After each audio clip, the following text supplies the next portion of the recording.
Pero kung may mga pulis na katulad ni Magno na ilan na lang yata ang natitira sa PNP, may mga kulukoy naman, lalo na dito sa NCR at sa QCPD. Sa halip na protect and to serve, ang kanilang to protect and serve ay pasugalan. Nagkalat bayan, nagkalat ang weteng peryahan sa Quezon City, sa NCR. Oh. Kaya ang tanong, ewan ko, na hindi mo ba nakikita ito, General Debold Sinas? Ha? Hindi mo ba nakikita na dadaanan ng sasakyan mo yung mga peryahan na yan? Ako nakikita ako, sir, eh. O baka nag-helicopter kang hinayupak, ha? Nako, yan na naman tayo. Makakukuha na naman tayo. Ayan na naman, maayan na naman. Makakukuha na naman tayo ng alumni na naman. Pero wala akong sinabing inod-ngod. Sabi ko, alam mo na, H na lang. Oh, ayan na naman, may magrarally na naman. Sasabihin na naman ng mga netizen, yung bunganga, patay tayo dyan. Anyway, hindi nyo ba nakikita yan, General Sinas, yung nagkalat ang sugalan, sir? Ha? General Montejo ng Quezon City Police District, hindi mo rin ba nakikita? Kami o nakikita namin. Ang mga ordinaryong mamaya nakikita ho. Pero kayo hindi nyo nakikita. Bakit? Either lumalabas kayo, nakasakay sa sakyan nyo, nakapikit ang mata nyo, General Debold Sinas ng NCR at General Monteo ng QCPD, nakapikit ang mata nyo. Or talagang ayaw nyong ibukas yung mata nyo. Dahil natatakpan ng mga pilak, siguro. Siguro lang. Kasi yung si General Sinas, sir, alam mo ba, kahapon ko pa sinasabi, last week pa, may nag-iikot na pulis na sinasabi, nagpapakilala, siya si Master Sergeant Aguas. Tao mo raw siya at kolektor. Pumupunta sa mga peryahan, sa mga ispakol, sa mga nightclub na may hubaran, sa mga wetingan, at nangungulekta. Ganon din sa iyo, General Montejo ng QCPD, sir. Ha? May umiikot-ikot ho na nagpapakilala din na tauhan mo. Tiga QCPD raw siya at kailangan niyang mangolekta para daw kay General Montejo.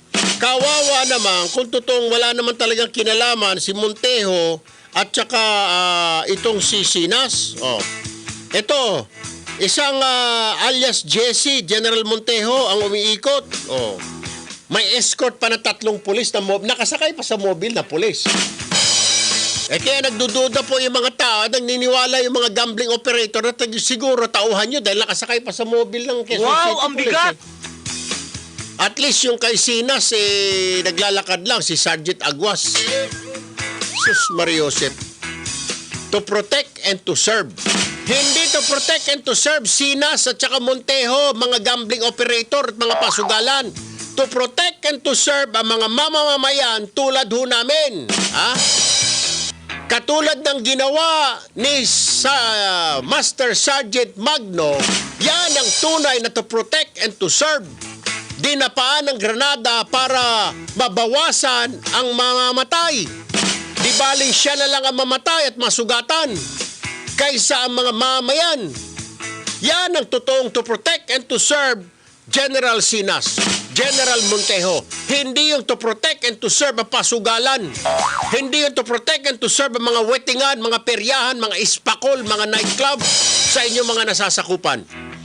Ang ibig sabihin ng to protect and to serve ay to protect and to serve ang sibilyan tulad ng ginawa ni Master Sergeant Jason Magno. Mamaya, hindi pa ako tapos sa inyo. Makinig kayo, ha? At hindi pwedeng hindi nyo ako sagutin dahil yan ay nasa pagmumukha na lantaran na lahat ng tao, nalalaman na nila. At hindi kayo kumikilos, anong iisipin nila? Iisipin nila, totoo nga siguro. Totoo nga siguro, General Sinas, na yung Sergeant Aguas ay tao mo nangungulekta ng pera sa mga wetingan, sa mga peryahan, ispakol, nightclub. O ikaw rin, General Monteo ng QCPD, pag hindi mo na ipasaray ang mga yan, lalo pat yung itong lintik na, ang pangalan nitong hayop na ito, oo, na si alias Jesse, nakasakay pa sa QCPD mobile. pag umikot sa mga nightclubs, pakol at wetingan. Oh, iisipin talaga ng tao, General Montejo, na talagang kolektor mo yan. Pag hindi ninyo na ipatigil yung illegal na mga pasugalan at mga nightclub, mga ispakol sa inyo nasasakupan. Sus Mariosep, hindi yan ang ibig sabihin na to protect and to serve. Ang to protect and to serve, ay mabuti pa yung Master Sergeant, alam niya. Ibinuwis ang buhay para maisalba ang buhay ng mas nakakarami. Di baling siya ang mamatay. O yan ang sinasabi sa ating pambansang awit, ang mamatay ng dahil sa iyo. Yan ang tunay na bayani. Hindi yung ang mamatay ng dahil sa weteng, General Sinas. Ang mamatay ng dahil sa peryahan o ispakol, General Montejo. Sus Mariosep. Sir, panghuli na lamang, sabi ni Pangulong Duterte dati na pag nag-retire na si General Albayalde ay may appoint na siya na Chief PNP. So far ngayon, ang OIC pa rin hanggang ngayon ay si General Gamboa. Mag-appoint po ba talaga ng Chief PNP, sir? O ito ay si General Gamboa ay mananatiling OIC na laang ng PNP? Sabi ni Presidente kagabi sa ambush interview niya, naghahanap pa siya ng isang honest na pulis. Kung wala siyang makita, sabi niya, ako na mismo magpapatakbo ng PNP. Sigurado. Pag siya nagpatakbo niya, pag siya nagpatakbo niya, may dalang latigo, titino lahat. Kasi, Diyos ko po, sir, ha?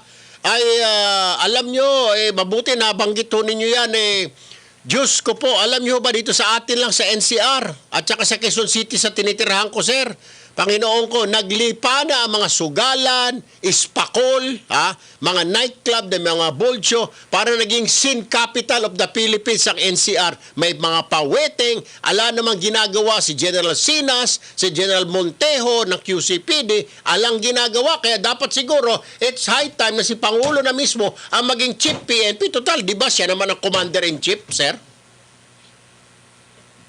Anong ginagawa naman ng Mayor? Ayun ang magandang katanungan. Anyway. Yung kaibigan natin si Mayor Joy. Mayor Joy, marami itong pasugalan yan. Iyo. Ako gusto mong si Bakit tanggalin. Magpalit. Anyway, Secretary Salvador Sal Panelo. Sir, maraming salamat sa iyong panahon. Have a nice weekend, Sec. Salamat, Erwin. Thank you. Sir, panghuli na lamang.